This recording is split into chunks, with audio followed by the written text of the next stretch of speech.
ঘোড়া গাধা খচ্চর এটা কোরআন পাকে আয়াত দ্বারাই স্পেশালভাবে বলা আছে। ওয়াল খাইলা ওয়াল বিগালা ওয়াল হামিরা। খাইল মানে ঘোড়া, বেগাল হলো খচ্চর, মানে ঘোড়া এবং গাধার মিলনে যে একটা মধ্যম শ্রেণীর দশটা জানোয়ার, এটাকে বলে খচ্চর। তো ঘোড়া গাধা খচ্চর, ওয়াল খাইলা ওয়াল বিগালা ওয়াল হামিরা, এই তিনটা সম্পর্কে আল্লাহ বলছেন লেতার কাবু আজিনা, এটার উপরে তোমরা সওয়ার হবে এবং তোমাদের জন্য সৌন্দর্য। এই তিনটা পশু খাওয়া যাবে না। এটা খায়বারের যুদ্ধের সময় মানে আদেশটা চূড়ান্ত হয়েছে। সাহাবীরা বলেন যে আমরা ঘোড়ার গোশত পাক করতেছিলাম, ডেগে আমাদের ছিল। ইতিমধ্যে একজন ঘোষক ঘোষণা করলো যে আল্লাহ তাআলা ঘোড়া গাধা খচ্চর হারাম করেছেন। তখন আমাদের পাক করা গোশত আমরা ঢেলে দিলাম। তো আল্লাহ তাআলা তিনি সব কিছু জানেন, ভূত ভবিষ্যৎ, আমাদের জন্য কি ভালো হবে সেটা তিনিই জানেন। তো এই পশুগুলি আমাদেরকে ভারবাহী পশু, আর এছাড়া অন্যগুলি আমরা খাবো। হাল চাষ, খাওয়া দাওয়া ইত্যাদি বিভিন্ন পশু দ্বারা বিভিন্ন সেবা আমরা নিচ্ছি। পশুর লোম, চামড়া, হাড্ডি সবই আমরা ব্যবহার করছি, প্রত্যেকটা জিনিসই আমাদের কাজে আসে। আমরা দুধ খাচ্ছি। ওয়ালাকুম ফিহা মানাফিউ, তোমাদের জন্য রয়েছে ওই পশুগুলির মধ্যে অনেক উপকার, নানাবিধ উপকার। তার মধ্যে প্রধান হচ্ছে যে আমরা দুধ খাচ্ছি, বিশুদ্ধ দুধ। কোরআন পাক আল্লাহ বলছেন মেমবাইনে ফারসেমা দামেন লাবানান খালেসান সায়গাল্লে শারিবিন, রক্ত এবং গোবর এর মাঝখান থেকে তোমাদের জন্য আমি বিশুদ্ধ দুধ আমি তোমাদের জন্য বাইর করছি। আপনি পশুর পেট কাটলে কী পাবেন? গোবর পাবেন, রক্ত পাবেন। এটাই আল্লাহ কোরআনে বলছে। মেমবাইনে ফারসেন, ফারাস হলো গোবর, ও দামেন, দম মানে রক্ত। মেমবাইনে ফারসেমা দাবানেন লাবানান খালেসান সায়গাল্লে শারিবিন, পানকারীদের জন্য সুপেয়, খুব সহজেই আমরা পান করি এবং পৃথিবীর সবচাইতে ভালো খাদ্য হলো দুধ। এই দুধের সমকক্ষ পৃথিবীতে আর কোনো খাদ্য নাই।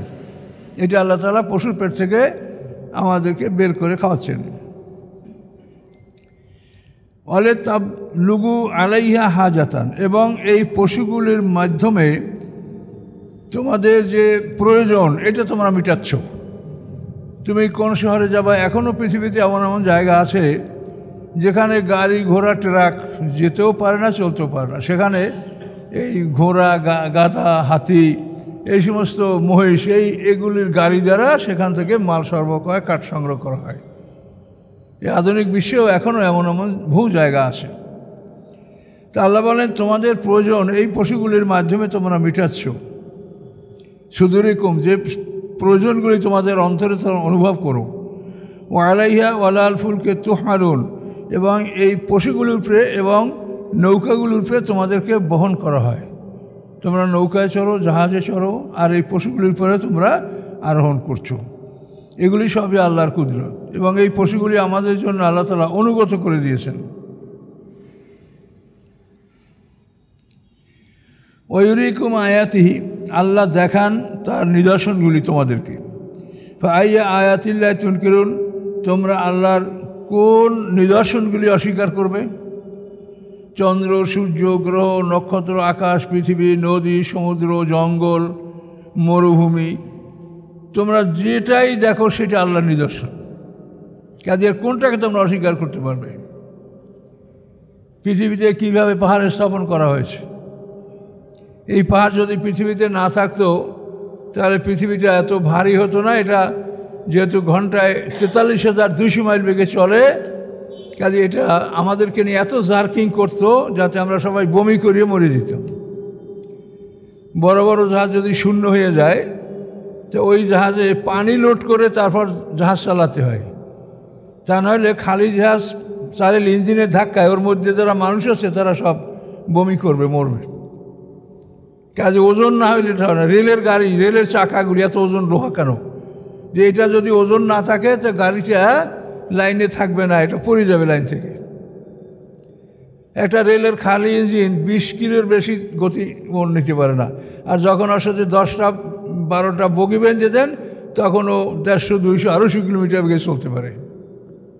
কিন্তু যখন তার সাথে কিছু থাকে না তখন সে স্পিড দিতে পারে না, তাহলে ইঞ্জিনটা ছটকে পড়ে যাবে লাইন থেকে।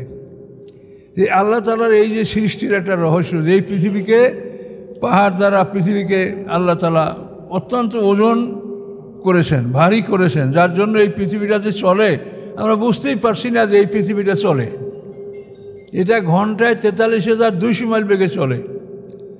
আর এটা কোরআনেরই কথা, কোরআনে বলা আছে অকুল্লুন ফি ফালাকে ইয়াসবাহুন। কুল্লুন মানে সব, গ্রহ নক্ষত্র তারকা সূর্য চন্দ্র সব আকাশে তারা বাতাস বেশ সাঁতার কাটতেছে। সাবুন মানে সাঁতার কাটা।